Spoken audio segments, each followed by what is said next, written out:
Good morning, good afternoon, good evening, my fellow viewers. Today I have a message for you. This day of Christmas season. And when I was reading the book of Matthew chapter 1 on the genealogy of Jesus, there's a message that I have received, and I'd like you also to get this message. And the message is that God calls the imperfect to make them perfect. God, despite of our weaknesses, He cannot abandon us. Despite of our weaknesses, despite of our sinfulness, He remained with us. And when He decided to use you, He will cleanse you. He will make you to be a person who will be admired.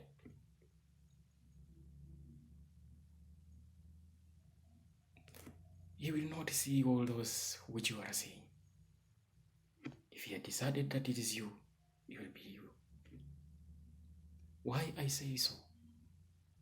When I was going through the genealogy of Jesus, there are 4 women that I became very concerned. One is Tamar. Another one is Rahab, Ruth, and Mary. Tamar was the daughter-in-law of Judah. Judah had sons. So Tamar had married one of the sons of Judah. But this son of Judah was not living a good life. He was not good in the eyes of God.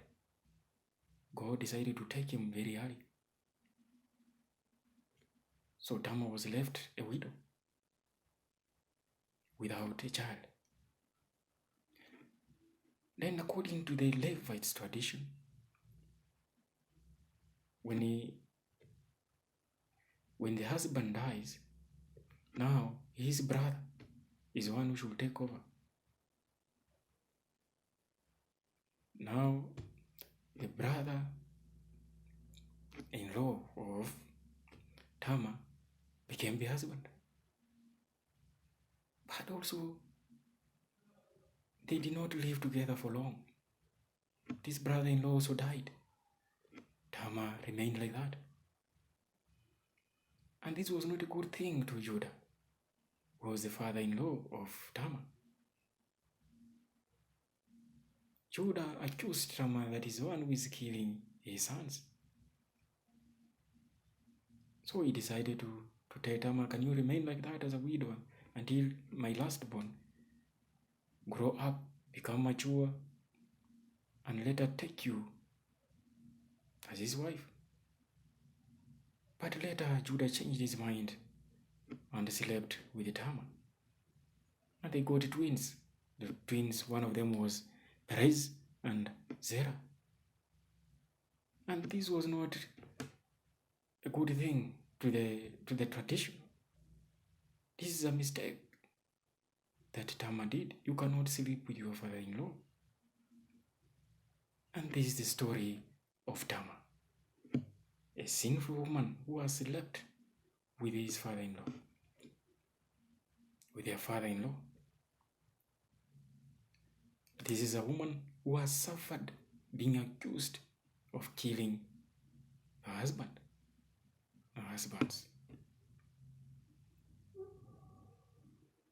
Remember the story. Remember how widows are neglected, how widows have been given names in this society. Some of the widows, even their land is taken. The land is taken from them. The land is taken from them. They are given names. They remain there without being assisted anymore. This is what Tamar went through. She was being dictated by his father, by her father-in-law. Do this, do this. She did not have freedom. Yeah, take my son. Let me come by myself. She went through a lot of problems.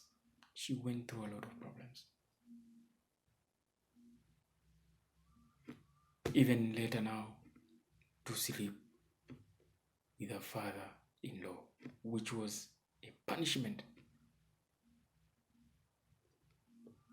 But this is a woman who is in the holy generation of Jesus. With all those challenges, God did not see this.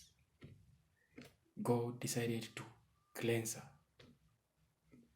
to make her pure,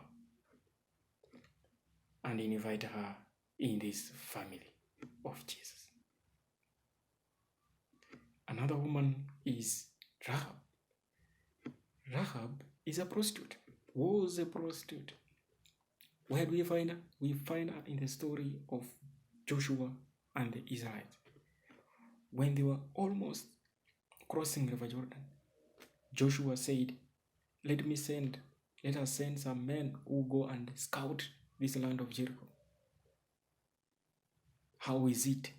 So that we can, when they bring information to us, we'll know how we'll be moving in. The men went, and the woman who accommodated these men that were sent by Joshua was Rahab, a prostitute, but very welcoming. Prostitute, but welcoming. And it's something which she did that was very important. She saved these people from the leaders of Jericho, because the leaders of Jericho realized there are some strangers here. They decided to search for them with the intention of killing them or arresting them. But when Rahab realized that there are people who are searching for this, she decided to hide them. And she hid them and tried her way possible and saved these men from the hands of these leaders until they were out of the land. A prostitute, but very welcoming, very protective. Protecting the men who have been sent by the man of God, Joshua.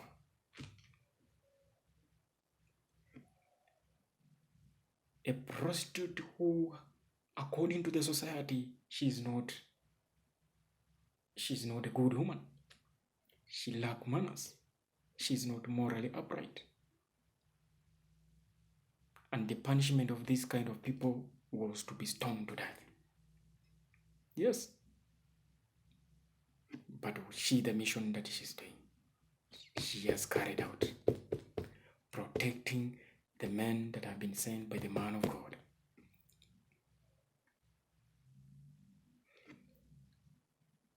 Another woman is Ruth. Ruth is a widow. The husband died. The father-in-law died. The brother-in-law died. Nowadays, when you have remained like that, you can do anything. You can say, now I'm free. Let me go and find and enjoy myself. Find men somewhere and enjoy with them. This woman decided not to go. She said, I am remaining here with my mother-in-law. And this mother-in-law was Naomi. And that's why you will see this song that wherever you go, I will go. She remained there with the mother-in-law. This is something very difficult nowadays from our sisters. When they find themselves in such a kind of condition, they move away. They go. They leave the land. In fact, some leave even the children Some leave their mother-in-laws to suffer, and they go. This woman remained, despite of all those challenges, as a widow, to be called names, to be given names, to be accused that you came here with bad luck, you came and all men died. You are not a good woman. Maybe you are cursed. You are carrying your curses from your family. You have brought curses here. This is the woman. Mary, getting pregnant when she was young, she does not know the man. And what was the consequence of getting pregnant when you have not been married? Death. My brothers and sisters, the main lesson that we get today from this story of genealogy of Jesus is, despite of our weaknesses, whether you are short, people laugh at you that you are a pygmies. Whether you are very tall, people call you names.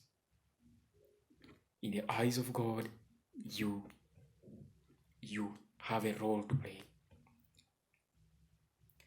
Whether you are accused of killing, whether you have done it or you have not, in the eyes of God, you have a role to play. Whether you have been left a widow, people are laughing at you. Whether you have been left without a child, people are laughing at you. God is there with you. He will give you children. He will take care of you.